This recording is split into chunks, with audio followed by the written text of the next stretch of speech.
ہمیں کرسیاں پیش کیں اور جب ہم کرسیوں پر بیٹھ گئے تو انچارج بولا، آپ لوگ کیا لیں گے، ٹھنڈا یا گرم؟ جی نہیں شکریہ، ہمیں صرف ملاقات کرنی ہے، میں نے جواب دیا۔ میں ملزمہ کو یہیں بلوا لیتا ہوں۔ انچارج نے اتنا کہہ کر گھنٹی بجائی تو ایک سپاہی کمرے میں آیا۔ اس سے پہلے کہ انچارج سپاہی کو کوئی حکم دیتا، میں بیچ میں بول اٹھا، میں اکیلے میں ملاقات کرنا چاہتا ہوں۔ میری بات سن کر انچارج صاحب سوچ میں پڑ گئے، پھر تھوڑا توقف کے بعد بولے، ٹھیک ہے، آپ حوالات میں ہی ملزمہ سے مل لیجئے۔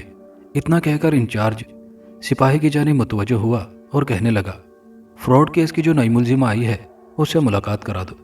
میں نے کرسی سے اٹھتے ہوئے ماہم کی جانب دیکھا تو ماہم نے مسکراتے ہوئے میرے ہاتھ پر اپنا ہاتھ رکھ کر مجھے تسلی دی اور ساتھ ہی زیر لب بیسٹ آف لک بھی کہا۔ میں زخمی مسکراہٹ کے ساتھ سپاہی کے پیچھے ماما سے ملنے حوالات کی جانب چل دیا۔ حوالات کے سامنے پہنچ کر سپاہی نے ایک بیرک کی جانب اشارہ کیا اور مجھے اکیلا چھوڑ دیا۔ میں چھوٹے چھوٹے قدم اٹھاتے ہوئے ماما کی بیرک کی جانب بڑھا۔ بیرک کے سامنے پہنچ کر میں نے اندر دیکھا۔ بیرک کے لوہے کے مضبوط دروازے کے اندر ماما فرش پر بیٹھی تھی۔ ماما کی آنکھیں بند تھیں، ان کے بال بکھرے ہوئے تھے، ان کے چہرے پر جھریاں پڑی ہوئی تھیں، ان کا لباس میلا اور گرد آلود ہو رہا تھا۔ یہ سب دیکھ کر میرا دل دکھ سے بھر گیا۔ میں نے ماما کو ہمیشہ سے تیار دیکھا تھا، وہ اپنی بہت حفاظت کرتی تھی اور اپنے آپ پر بہت توجہ دیتی تھی، اور آج اس حالت میں انہیں دیکھ کر میری آنکھوں میں بے اختیار آنسو آ گئے۔ وہ جیسی بھی تھی، بہرحال تھی تو میری ماں۔ میں نے اپنے آنسو پوچھے اور انہیں پکارا۔ میری آواز سن کر مما نے آنکھیں کھولی۔ وہ چند لمحے غائب دماغی کی حالت میں مجھے گھورتی رہی، پھر ان کی آنکھوں میں پہچان کی چمک ابھری۔